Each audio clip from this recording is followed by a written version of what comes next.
Good afternoon. My name is Dan Hunter-Hawley, and I am pleased to introduce this session entitled Recital Blow-Ups, Bridging Tradition and Transformation, presented by Casey Joyner-Isaacs and Will Perkins. Complete biographical information on our speakers can be found in the guidebook app and on the NATS website. At this time, I ask that you completely silence all electronic devices and remind you that recording devices are not allowed in conference sessions. Please join me in welcoming our speakers.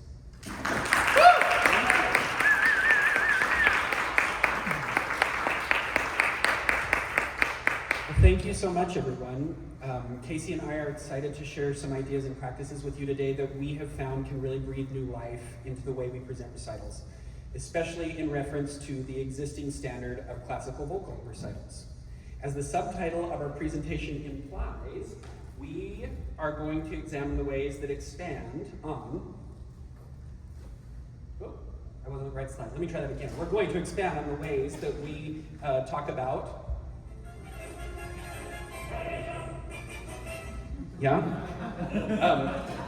the practices that have been in place for a long time serve as a wonderful base that we can use as a guide as we strive to create recitals that meet the needs of modern audiences who arguably digest musical information differently than even a generation ago when many of us were trained. Many of you have probably found this even in your own studios. We always want to be considering the relationship with our students, with the audience, and perhaps most importantly, the relationship between our students and the audience, right? Or ourselves and the audience when we are the performers. When we encourage the recital creation and performance process from that perspective, there's an opportunity for elevated art making that is mutually beneficial for the performers and the listeners. So let's examine some of the impediments, which I'm sure you're all aware of, that can exist in the standard format recital. The song recital is the simplest and cheapest form of vocal concert to organize, but artistically the most exigent. Often recitals are more like a suite of dim sum dishes than a 3-course meal with structure. Do we as musicians revere leader rather than embrace it? Mid-century artists developed the recital as a genre with such intellectual gravitas that future generations were perhaps doomed to treat it with high seriousness. I particularly resonate with those last two ideas. There seems often to be a misconception that new or different somehow dishonors what has come before. Not only do I disagree with that sentiment, but we also need to be aware that those traditions sometimes carry with them stereotypes that are not inviting to new audiences. If we make their perceptions that what we do is stuffy old music a reality when they attend our recitals, we're not really building a subscriber base. We want to be clear that tradition is great. It's awesome. We both love tradition. I think we all do. We attend beautiful recitals all the time that are formatted in a standard way, but we just want to be asking and encouraging ourselves as artists and teachers to ask a few questions. Why are we doing things the way that we are? How can we do things differently? And not differently for the sake of rebellion, though I don't always hate that, okay? But rather because there's artistic freedom of expression in that sort of exploration of possibilities. One question also we want you to consider as we share our ideas is, wouldn't it be exciting if every time we went to a voice recital, you didn't know exactly what you were going to get? What if it was a surprise every time? We are going to approach today's discussion as an examination of the importance of programming and presentation as separate but equally important aspects to consider as we think about the possibilities for recitals for ourselves and our students. One of the things that can feel limiting as we approach recital planning is the need to check boxes. I associate this most with an academic setting, though I've also felt it in other arenas, right? For example, the standard senior recital in college generally needs to cover the 4 standard languages and several time periods. What often happens is, in that context, is you get the 4 sets. The Italian one, the German one, the French one, and the English one. Remember the dim sum platter? Sometimes you have to check the boxes, right? That's our job. But we can work within the framework of language and time period requirements to build something a little more exciting. There's so many possibilities for set groupings that it can apply to like a single set or to the entire recital. So consider the following. What's the theme? Composer. Several, of course, wrote in multiple languages, something to consider. Text. This could be one poem set by multiple composers or one composer's take on textually similar materials, right? Author. Again, you could highlight various composers' settings of a single author or one composer's approach to several texts by the same author. You might consider a historical pairing. It may include texts, composers, authors, etc. surrounding a particular moment or movement in history. And none of this is strict, right? You may be focusing on women's suffrage, and you might find something by Susan B. Anthony, but also include something by Dickinson or maybe even Shakespeare. The same holds true for biographical sets, autobiographical or personal narratives, as well as recitals or sets built around causes that are near and dear to your heart. A former student of mine who now attends Boston Conservatory recently sent me the program from a recital he attended called Resist, which featured set groupings called No Kings, Stand Up to Hate, No Wars, Nasty Women, and A Better World is Possible. I wish I had been there to see it. Another student of mine gave his senior recital last year and used Western art music, Buddhist chant, and traditional folk music to tell the story of his family's Laotian heritage. He used songs like John Duke's The Mountains Are Dancing, A.B. Beach's Golden Gates, and Ravel's Chanson à Bois to describe the landscape, architecture, and culture of Laos. In honor of his family, he used I'd Give My Life for You from Miss Saigon to represent his grandparents' harrowing immigration from Laos in the middle of the Vietnam War and the incredible sacrifices they made to come to this country. The classical song repertory is so much larger than I think we sometimes give it credit for, right? All of us have our favorites and kind of tend to stick to what we know, partially because we know it works. And sometimes you're on the move and you have a lot of students and a lot of requirements to meet. But there's something really exciting about discovering new music, you know? One thing we really encourage for teachers and students is to go spend some time in the library, okay? There is something about holding physical media, you know, and looking through the shelves that are not your own, and it puts your brain in a different space. And please give your students permission to investigate beyond the literature that you have assigned. It may seem obvious to you that they can do that, but that does not always automatically translate for them, right? You and your students can learn a lot by allowing them to share in that responsibility. And as we all know, we're trying to build autonomy. Some of our favorite resources for finding songs include Song Helix. This is a wonderful resource that not only allows you to search keywords that may be in the title or even the body of the song, but you can also filter topically for things like BIPOC and LGBTQIA+ composers and authors. LeaderNet is another great website that has an admittedly clunkier interface, but if you are searching for specific words, it's really great. Its primary function is a translation database, which is also very useful as you are considering which music to include in your recital, and of course, for use in program notes. As we alluded to earlier, one very important facet of programming for the modern audience is making sure that there is something for them to latch onto. Sometimes we sort of expect people to come and worship with us at the altar of classical music, but we give them no tools to understand what we're doing. The language, both the musical and textual, can feel daunting and difficult to understand. One of the tools we have at our disposal is the inclusion of musical theater, pop, CCM, and any other genre that suits our purpose, in order to help listeners make connections with the rest of the program. And we are not talking about the perennial, put the musical theater set at the end of the recital once you've done the serious music. I've done it, you know. Like any of the other repertoire you're including, you must consider the vocal demands and the pacing of the recital to help dictate where things fall. But may we encourage you to start looking at music from other genres, not as some sort of weird sweet treat for doing the real work, right? But as meaningful parts of a living, breathing piece of art that you create. My song lit teacher in undergrad said something that has really stuck with me. He noted that songs from the American musical theater function in the same way that many of our cherished gems from the classical repertoire. Take, for example, the 26 Italian hits, many of which come from larger works, right? And of course, you can decide what works for you best in your context, but it's often difficult for me to say that some of the more modern American art songs feel that different from a Rodgers and Hammerstein or a Sondheim masterpiece.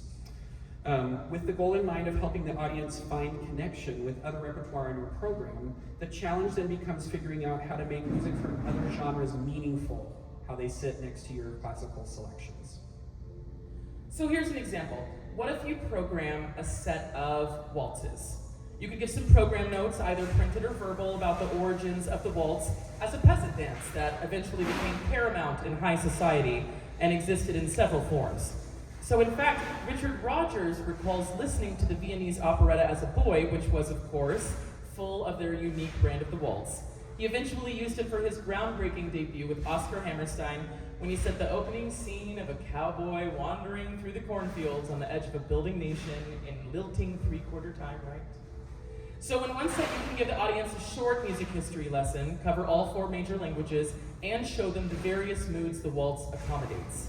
The high romance of the Viennese waltz, the nostalgia and melancholy that Poulenc captured so uniquely well, and the wide range of emotion offered by Rogers. And if you use a waltz melody, chances are everyone in the audience has heard at least one of those songs. I gave a recital a few years ago where the bulk of the rep was going to be Finzi's A Young Man's Exhortation, which progresses more or less from youth to old age. The cycle runs about 25 minutes, so I needed to add some more music to make it a complete evening.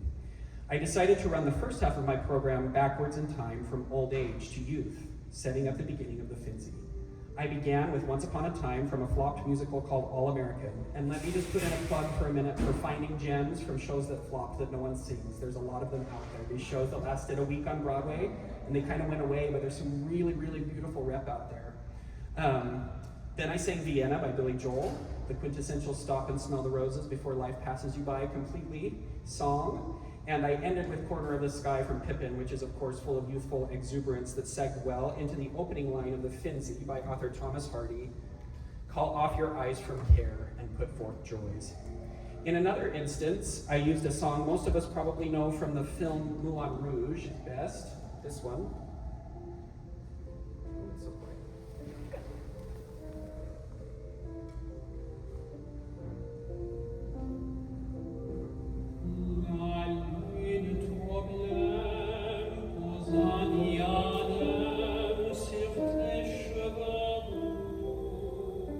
With a melody that was likely to be familiar to some, the French language also helped to serve as a through line for the audience.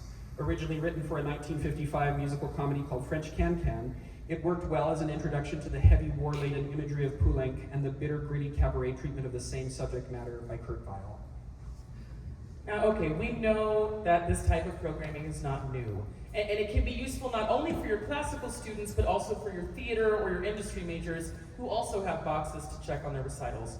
And those of us who focus on classical rep could take some pointers from our colleagues in other genres. Right, this is about community building and community learning. They're often much freer about assigning gender to specific songs, changing keys, and sometimes, frankly, just having a good time while they perform.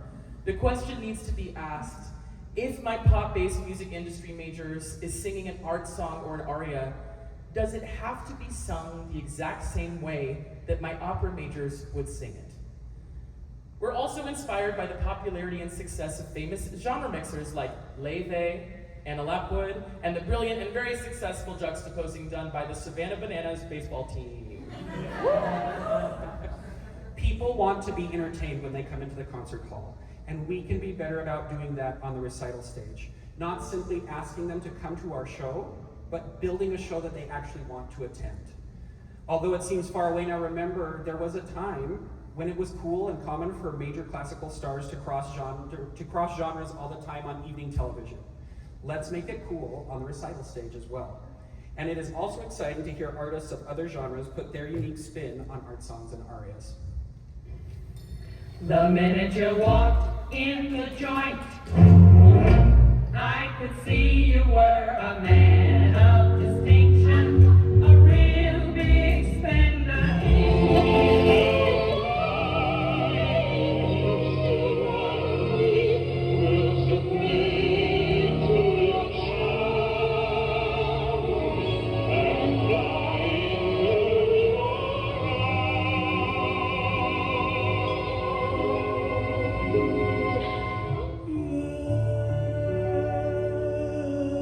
Laisse-moi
That moment divine, when all the things you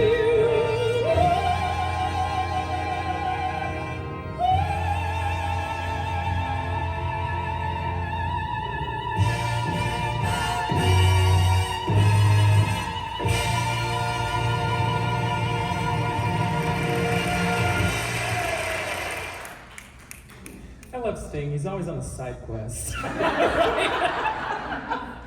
No matter what you choose to include on your recital, remember the importance of editing, always. Again, checking a box is a valid reason to include things, but then what can you do with those pieces? Where do they go? How do they flow with the other music around them? Is there a better choice that would check the same box? So we've thrown lots of ideas at you that look good on paper, but we wanted to show you a little bit of this in action. So before we move on to the second half of our presentation, we would like to perform a set, or at least part of a set for you. I'm going to use a video to introduce this set to you the way I did when I performed this in Recital, because I want you to kind of see how I conceptualize and how I sometimes choose to give program notes, and we'll do more on that in a minute. We're only going to perform the middle two songs and start the last one, just so you can kind of get a feel for the flow and effect of the entire set. But first, let me tell you a little about each of the pieces. Hier is an early song by Francis Poulenc, which features nostalgic poetry that his longtime friend and biographer Pierre Bernac said inspired him to compose a song which foreshadows the tender lyrical vein in which he was to write his most beautiful songs. And in fact, there is one particular melodic motive that Poulenc brought back in C'est, his incredibly poignant dedication to the war-ravaged villages of his native France. Poulenc himself said that while writing Hier, he imagined an interior painted by Vuillard. If you think of the words you are saying, the color will come of itself, he said. Following that is L'Incontro, which is the fourth and final piece of a set called I Canti della Sera, or Evening Songs, by Italian composer Francesco Santoliquido. His training at the height of romantic lyricism is on full display in this piece, with sweeping vocal lines and a lush piano part that emphasizes them. The text, also written by the composer, is a remembrance of the first encounter between two lovers.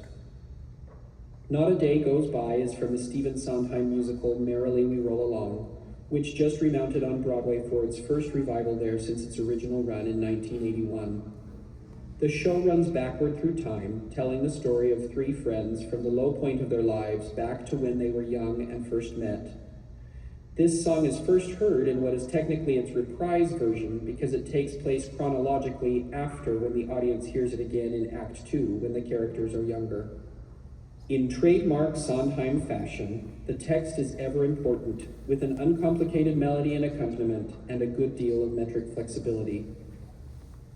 The final piece on this evening's program is Morgen, one of Richard Strauss's best-known songs.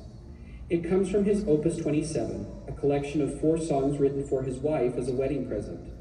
Morgen has been described as motionless ecstasy, with the piano prelude seemingly suspended in time and making up nearly half of the song, while clearly establishing the atmosphere of wonder and rapture the text describes. The voice emerges seamlessly from the piano's texture and continues to integrate in like manner. While they are not short by any means, the vocal lines feel longer than they actually are because of the varied rhythmic stresses and phrasing over the bar lines. Consider, if you will, these songs as a little cycle. They are not necessarily linked musically, though you may detect some relationships there, but they do tell a story. You are getting a glimpse into the life of a couple who is going through a rough patch. Pay particular attention to the textual connections, especially imagery about the ocean and the passage of time. You won't know exactly how their story began, but there is a resolution. And I will tell you that I think it's happy, but I leave it up to your interpretation of what happy is in this case.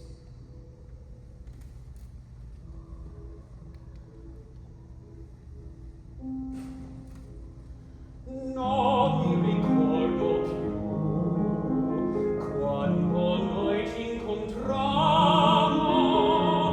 la prima volta.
la vostra mano trema.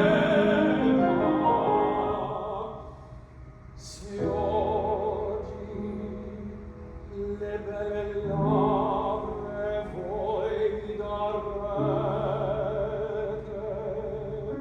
non scorderemo più questa dolciora d'amor.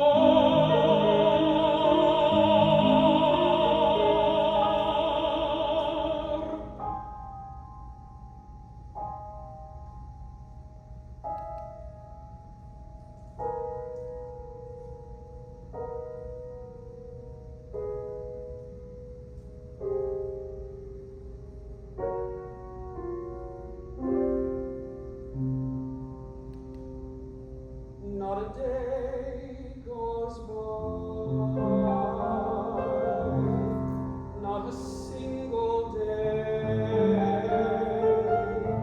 but you're somewhere a part of my life, and it looks like you'll stay as the days go by. I keep thinking, when does it end? Where's the day I'll have started forgetting?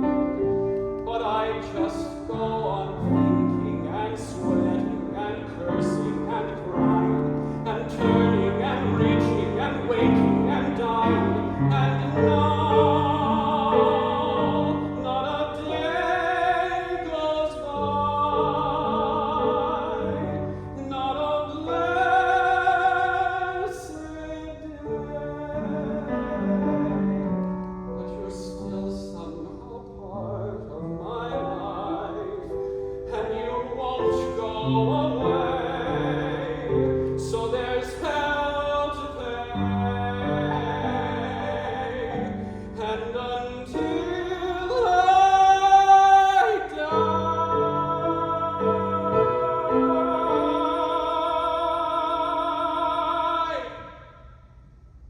I'll die day after day, after day, after day, after day, after day, after day, till the days go by,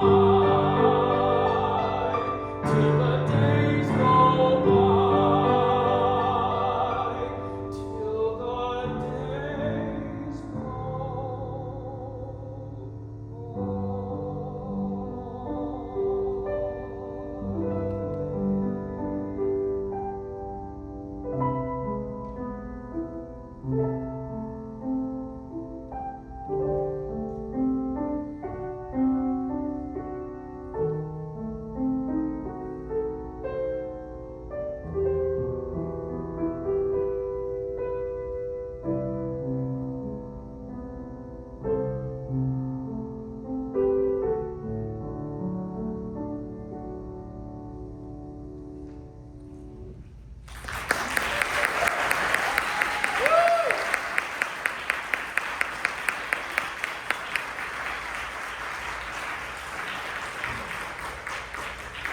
Thank you so much. We wish we had time to do the whole thing for you because it's really cool.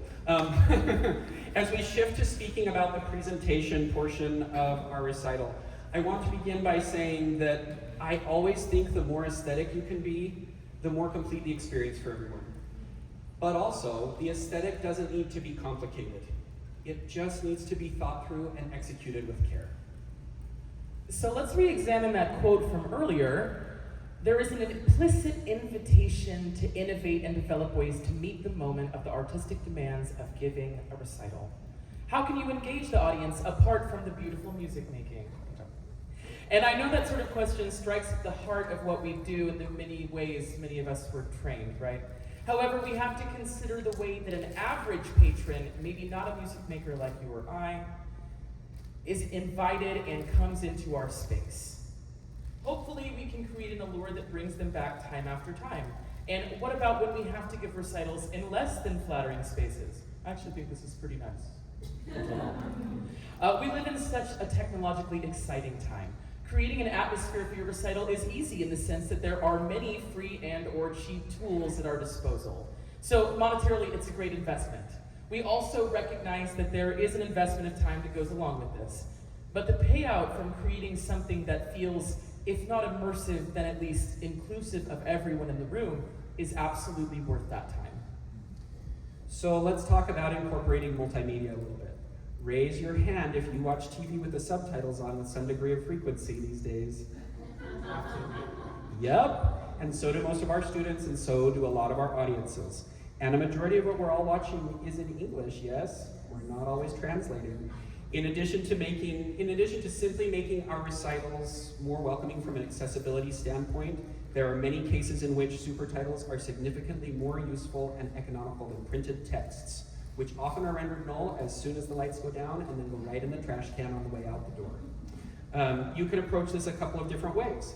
There's the classic 2 or 3 lines of white text on a black background. Very clean, very simple, very efficient. But sometimes it may be useful to show the poetry that you're singing in its source formatting. It adds an extra element for the audience to engage with as they hear the way the composer has set the text and see the intention dictated by the shape of the poem itself. This is not only beneficial for those who are literarily inclined, but also for those whose neurodivergence dictates that they have something more to do than just sit and listen. You can also take a more integrated themed approach. For example, you saw during the set we performed that the text was running on the right-hand side of the screen, while the left-hand side is helping the audience track where you are in the set with the current song being highlighted. This can also be helpful for songs like Erlkönig, where you have multiple speakers, or you want the audience to pay attention to be able to follow specific elements of the story, so you can color code a little bit and help them know who's talking at which times. So if you use your slides effectively, you can actually forego the need for printed programs. And I know that we're all in the effort of recycling and world preservation. This may not be preferable in your circumstances, but it is something to consider. Digital programs are also often able to be made in a much more visually appealing manner than their paper counterparts. So programs like Canva that we all have access to, they make it easy to put something together quickly and easily, and they have tons of really attractive templates, even on the free version. There is so much you can do to make these unique and something your audience will want to take home and actually interact with after the fact. So speaking of interaction, you can see that I integrated the design of this digital program when I did this recital into the slideshow that accompanied it. And I know you can't tell here, but all of these little icons, you can click on them and it links to the page, the website of the publisher. The students, audience members can hear the songs that I've just sung, they can get the music to them. I've also in the bottom right hand corner included the master's thesis that the composer of On the Hillside, it was his compositional master's work, so you can read a little bit how he did that. So when we're speaking about ways for people to take things home with them, there's lots that you can do there. There are other ways to enhance recitals, including extra and perhaps unexpected elements, and the sky's the limit. Showing artwork is particularly effective for reasons we've already discussed regarding audience engagement, something to look at. Adding instruments apart from the piano is good, including bits of lecture given by the performer or an invited guest, tossing in a poetry reading or two. Probably not the source text for your songs, but rather something that fits thematically or historically along with what you're already singing. Just be sure that any speaking is well researched and rehearsed. The inclusion of dance is another component that instantly draws in the audience. The dancer can be completely separate on stage. They can interact with the singer and when applicable, other performers as well, and or the singer can participate in the dancing. So I mentioned before my student's recital about his Laotian heritage. He began his program with a traditional Buddhist prayer performed by monks from the local monastery where he had studied 2 summers earlier, and then he incorporated traditional Lao folk songs. He sang the first one while his sister danced, and then both of them danced when they got to the next one. Okay, it's time to talk about tradition again. One of the very predictable things about the standard recital format is our proclivity for bowing, and lots of it. Girl, we love a bow. The procession on, the singing, the bowing and procession off for each set, very camp. Will and I have both experimented in our individual recitals with seeing how we can sort of switch it up. What we realized is that there is something really intriguing about changing up the flow of the recital. For example, what if you start in a completely dark hall, and you pay your pianist a lot of money to memorize the song so that they can play it from memory. What if you start in complete darkness and sing Lyric Skis? And as you finish, you reveal the name of your recital and set the mood for the entire evening.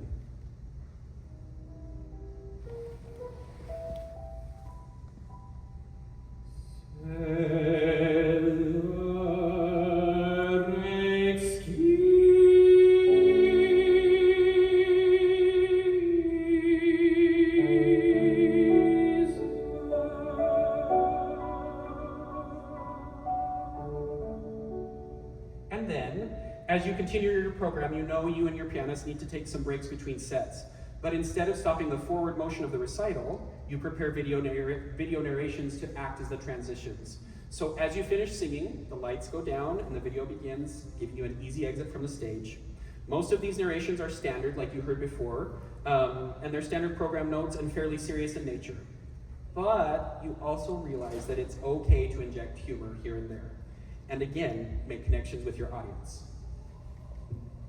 Schubert was only 18 when he composed the song after reading the ballad aloud with two of his friends.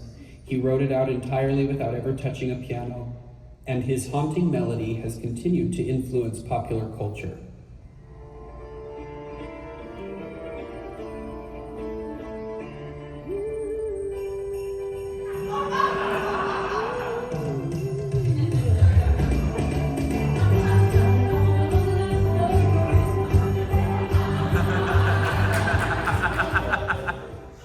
You're welcome. Merry Christmas.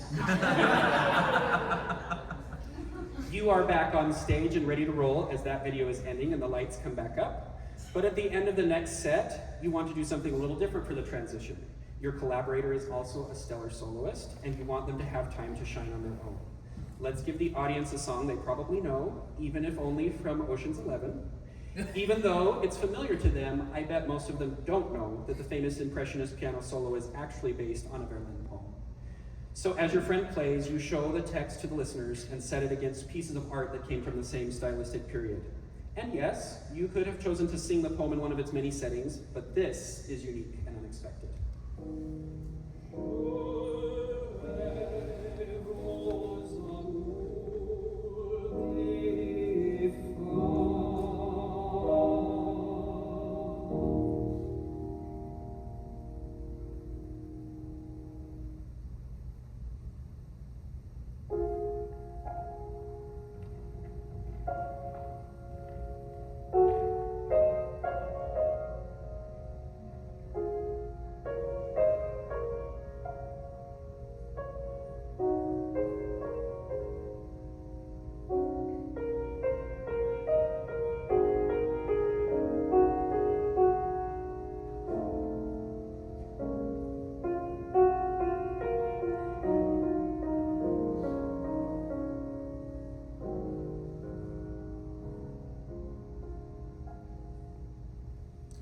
So play with how immersive you can make a recital. The ambiance matters. The way the audience feels as they enter and leave the hall matter. How you enter and exit the stage can have an impact on the entire flow of the recital. Another piece of advice is to empower your students. They are tech savvy and live in a world where much of their interaction lives in a digital landscape. Please encourage them to incorporate that into their time on the stage. Help them integrate the things that they are already doing well into their artistry also. The more we can encourage our students to invest in their recitals, from repertoire planning to the pictures they paint on stage, the more meaningful it becomes for them and for the audience. So we mentioned this previously, but let's take a page from our non-classical friends and just relax a little bit, okay? Help to ease the stereotypical air of stuffiness that sometimes hangs over a classical concert. What's wrong with a student who is capable of doing so, giving their collaborative pianist a break and sitting at the bench themselves, even for their classical songs? So I gave a recital for my DMA at Shenandoah University, and I did about 7 styles on it. And I used it as a journey about queerness and coming out. And I started with the Chicks. I moved into a Paula Kemper song called Only at Stonewall. Highly recommend Paula Kemper. I ended with Goodbye Yellow Brick Road, which you're going to hear a little about in just a second.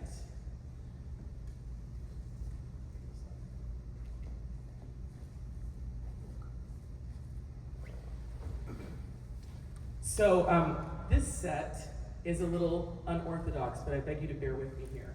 So I'm going to be starting us off with a song you probably are familiar with, an aria called When the Air Sings of Summer, transitioning into Sarah Bareilles' arrangement of Goodbye Yellow Brick Road.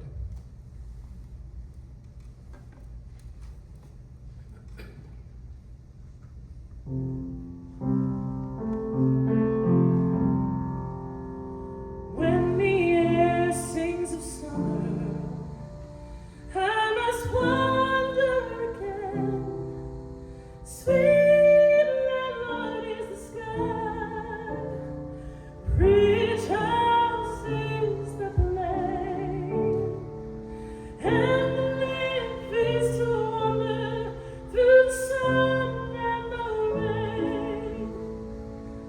When the air sings of summer, I must wander again.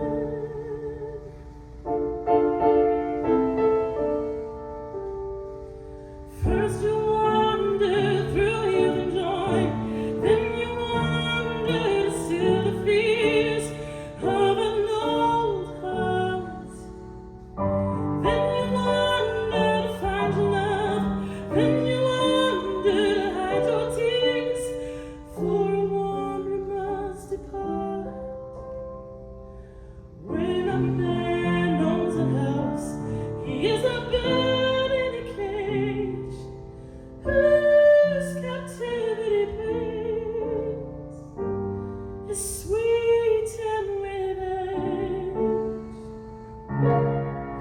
Ah, the sharp joy of freedom is my loss and my gain. When the air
So we've given you a lot to think about today, and we want to let you know that we know that not every recital needs to look or feel like the ones that we've shared, but some of them can. And when we empower ourselves, our students, and our audiences to interact with the music in new and exciting ways that build connections and offer new experiences, we not only honor what has come before, but we also continue to make things accessible for a new generation, and that is the best kind of art making. Thank you very much.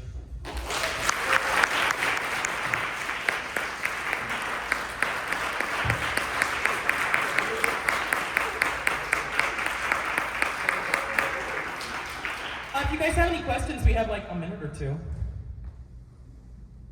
Swell. Oh, Yeah, I'm just curious what your thoughts are, and beyond the obviously innovative, imaginative programming and use what we kind of said atmosphere, how we can introduce theatricality into recital format, but where that line lives before it becomes cabaret or one woman or one man show. I actually have a good one for this. My friend Claire Chiquette is at Marilla as the directing fellow right now, and when I just went up there, she directed a recital. Now remember, she's the fellow, so they give her like smaller projects to sort of cut her teeth. She directed a recital, and I was like, I wonder what that would look like actually. It was of Napoli songs. It was about 4 performers, and actually it lent so much depth. It lent so much depth to the performance. It, for younger singers too, it sort of gave them something to do with their hands, so to speak. It gave them a motivation, right? I feel like it was a really nice tool, and at each school you have student directors, you have faculty directors, staff directors, who would probably be really happy for a job, and it actually might be a really good collaborative project, maybe with the theater department directing students. Be like, hey, directors who are teaching this course, can you mentor some of your directing students in a recital format, because it's a little smaller, something nice.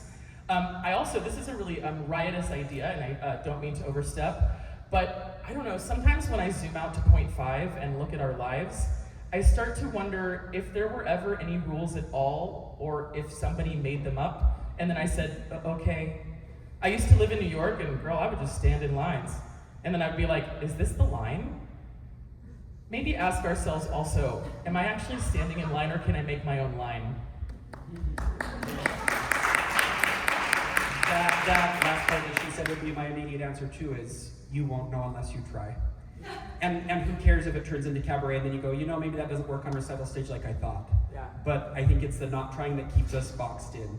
And I think there's so much value in experimenting in those realms, because who says that you can't have, or what the level of theatricality is that you can have in a classical recital. I think it's really sky's the limit. There was another hand this direction. Yes? Well, I just wanted to say that some of the most memorable recitals I've been to always included more than just the singer and the pianist. Yes. Me Either too. an instrumentalist or some other multimedia thing. And the other thing I wanted to say, going back on what the lady said, was the dynamic of theatrical element, integrating that into the recital. And I don't feel it diminishes the singer at all. I think it just enhances it. It just brings it up to a level. And yeah, they might have their mental focus on a little bit on something, but the singer still has to be good. Right. If the singer's not good, the recital's going to crash anyhow. In theory. Right? But yeah, I think it just enhances it. And I thank you very much. Thank you very much. We'd be glad to continue our discussion outside, but thank you.